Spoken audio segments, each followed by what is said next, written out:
Hey everyone, Mr. MC here. This is a guide for round 9 of the 2021-2022 FIA Nations Cup exhibition season taking place at Fuji International Speedway with the Group 3 cars.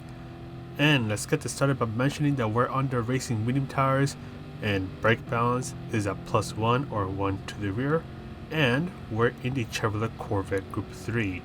So bring yourself towards the left side of the track if you haven't done so yet, and you're braking just before you reach the 150 meter board. Brake as much as you can in a straight line, and just as you start to turn in, start to ease off of the brakes and gradually get on the throttle. Then bring yourself towards the right, look for the 100 meter board on the right, quick burst of braking just after you pass it. Try to take advantage of the red and white curbs, quickly get on the throttle, and lift off of throttle just as you start to pass the path that is on the right. You'll be doing lots of throttle control, but once you pass the next path that is on the right, that's when you want to start to fully accelerate. Bring yourself towards the right, brake before you reach this orange marker before the 50 meter board. So brake as much as you can, ease off of the brakes as you turn in, and carefully get on the throttle. It's really easy to spin out over here. Bring yourself towards the left side of the track, look for the big Dunlop sign. You're going to start to brake just before you pass it. Brake in a straight over line as much as you can, ease off of the brakes as you turn in, taking advantage of the red and white curbs once again. Lots of throttle control needed through here. Bring yourself towards the left, look for the start of the turf that is on the left, and use just a tiny bit of your braking power. You want the car to turn in, so don't use too much braking power. Then do the same thing, except you're going to brake as a curb on the left end. Lots and lots of braking control needed through here. Carefully get on the throttle, and you're going to do the same thing one last time after you pass the path that is on the right. This is a bit of a long and drawn out turn, so just take your time navigating through this turn. Go for a late apex and start to fully accelerate. And that is pretty much it for the lap guide. In a moment we'll go through the qualifying section of the guide, in which what I'm going to do is I'm going to pull a race that I did back in May over to this part of the video, because even though the settings are different from that race versus this one, the general gist is going to be the same. So this is 5-minute qualifying session here at Fuji International Speedway, so you'll get 2-3 chances to try to get the best qualifying time possible. Don't forget that for this Nations Cup race, you don't have to worry about fuel or tire wear since they're off. And when you are about to start your qualifying laps, just make sure you set yourself up right on the final turn, so you can get a good start to your first or second qualifying lap. And with this super long main straight, slipstream qualifying is going to be a thing in the higher splits. It can help you go a heck of a lot faster, shave off more time, but you want to set yourself up just right so you don't get too close to the car ahead of you early on. And if you get too close to the car ahead of you during your qualifying lap, then you're going to get held up. You have to try to find a way around them, or you have to slow down earlier so you don't punt them into outer space. You're going to end up losing a lot of time that way, and your qualifying time won't be as good. So if you do intend on doing a qualifying lap on the slipstream, you need to set yourself up just right within the 3/4 of a second slipstream range, so you can do the qualifying lap as fast as you can on the slipstream without getting too close to the car in front of you. And this is more of a thing in the higher splits.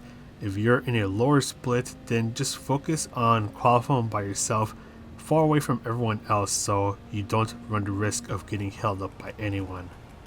Alright, let's move on over towards the race strategy. So we're doing 15 laps here at Fuji International Speedway with the Group 3 cars. Fuel is a ×3, and fuel is almost an issue, except it's not. You have just enough fuel to be able to go flat out and not have to fuel save. It'll be close for some cars, not as close for others, but for the most part, don't worry about feel. Tire wear is times 7, so tire wear is actually an issue, and you have to use both the racing medium and hard tires so you don't get a 1 minute penalty after the race ends. And the racing medium tires are going to last 7 to 8 laps, so you're going to be pitting around the halfway point of the race to switch on over to the tires that you haven't used yet. So let's say if you're starting in the very front, you start on the racing medium tires, go 7 to 8 laps, and then switch over to the racing hard tires. If you're starting in the middle or in the back, start on the racing hard tires, then go maybe even 6 to 8 laps if you're going for undercut, and then switch over to the racing medium tires. And that's kind of it in terms of strategies. This is actually a really straightforward Nations Cup race in terms of strategies. Almost behaves like a daily race C. And let's talk about the cars that I tested. So I had the time to test 2 cars today. The first one was the Chevrolet Corvette Group 3. This is one of the better cars for Fuji International Speedway. This car has a bit of speed, and it'll do really well on the main straight and on this shorter straight going towards sector 3. It's not too bad through the slower speed turns. So for example, the chicane over here, it's not too bad. You do have to be a little careful with the tire because the Corvette is a little rough on its tires, so you may need to even pit at the end of lap 7 if you started on the racing medium tires. And also with the Corvette and for the Supra, if you decide to use that car, you want to shift when the bar reaches the gear number. If you rev it out too much, you'll be losing quite a bit of power and you won't be going as fast. And before I talk a bit more about the Corvette, we're actually going to go over to the pit stop right now. So this is at the end of lap 8. Once again, if your tires are wearing out a bit faster, you can pit at the end of lap 7. So we're going to switch on over to the racing hard tires. Feel, not an issue at all. I think with the Corvette, you have about a lap extra's worth of fuel. So once again, don't worry about fuel saving. So we're going to switch on over to the racing hard tires, and the pit loss for Fuji International Speedway with the Group 3 cars is about 19 seconds. So this is a bit of a long pit loss. Don't go for a 2-stop because 2-stop is not going to work. So this is a pretty straightforward 1-stop race. And just switching over to the tires that you haven't used yet. And the last thing about the Corvette is that it's a pretty easy car to drive. I find it a bit easy to push a bit more with this car and not get bonked by the Corvette trying to spin out. So this car, once again, it's pretty easy to drive. The Dodge Viper is also another car that's pretty easy to drive.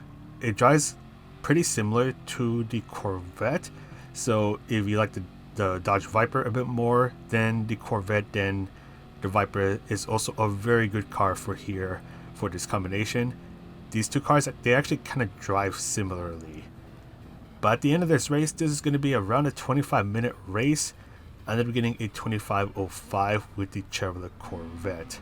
And once again, if the Dodge Viper suits your fancy a bit more, that's also another very good option here for this Nations Cup race.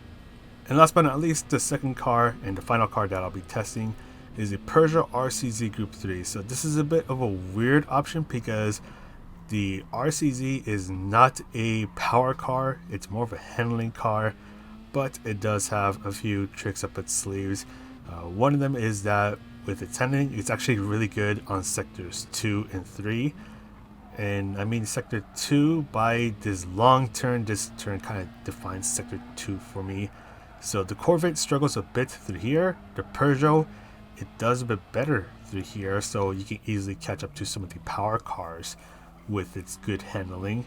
And same goes for sector 3 where all the twistier parts happen. That's where the Peugeot is also pretty good at.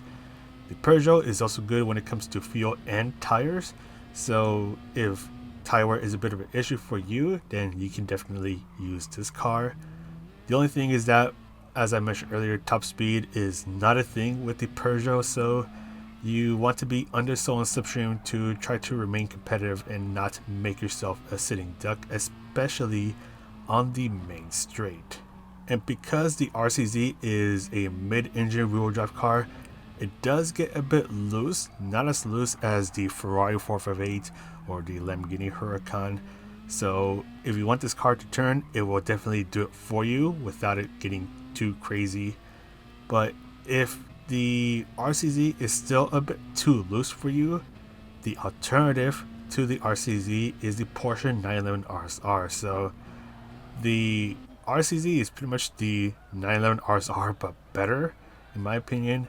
It kind of just does everything better than the Porsche, but the Porsche, it's still a decent option. It's not too bad. The only thing is that the Porsche is a bit more understeery than the Peugeot, and it also has a top speed issue where it needs to be under slow and slipstream to remain competitive, especially on the main straight.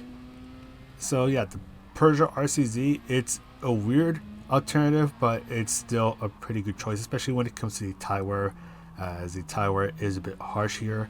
Porsche 911 RSR, if you fancy that car a bit more, then that can be an option as well. And with this car, the Peugeot, I ended up getting a 2507, so around 2 seconds slower than the Corvette. Personally, for me, the Corvette was a better option for me. At least I could keep up with those on the main straight because the Corvette is a power car. But if you prefer a bit more handling, then the Peugeot is something that you can definitely take a look at. And the last thing I want to mention is the penalty serving zone.